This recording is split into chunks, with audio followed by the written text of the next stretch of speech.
सोलापुरातील अजित पवारांच्या राष्ट्रवादीचे 3 माजी आमदार भाजपच्या वाटेवर. राजन पाटील, यशवंत माने आणि बबनदादा शिंदे भाजपत जाण्याच्या चर्चा. पक्षातील गळती रोखण्यासाठी राष्ट्रवादी सतर्क.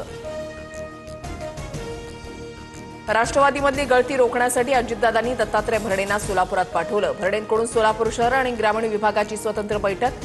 डॅमेज कंट्रोलचा प्रयत्न.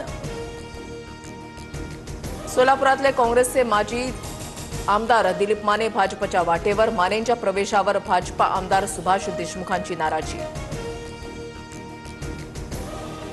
दिलीप मानेंच्या प्रवेशाला भाजप पदाधिकाऱ्यांचा विरोध. लूट करणाऱ्यांच्या विरोधात आम्ही काम केलं, आता लोकांसमोर कसं जायचं? कार्यकर्त्यांचा भाजप शहराध्यक्षांना सवाल. सोलापुरात एकाच रात्रीमध्ये फडणवीसांनी गेम फिरवला. पुतळा अनावरणाच्या कार्यक्रमाची सभा ठरली निर्णायक. कार्यक्रमाला आजी माजी आमदारांची होती उपस्थिती. ऐसा कोई सगा नहीं जिसको भाजपा ने ठगा नहीं, तो अजित पवार किस झाड की पत्ती. राष्ट्रवादीच्या माजी आमदारांच्या भाजप प्रवेशाच्या चर्चांवर राऊतांची टीका. मी भाजपचा आणि मोदीजींचा भक्त, मुंबईत नक्कीच कमळ फुलेल. महेश कोठारेंकडून उपमुख्यमंत्री शिंदे आणि पंतप्रधान मोदींची स्तुती.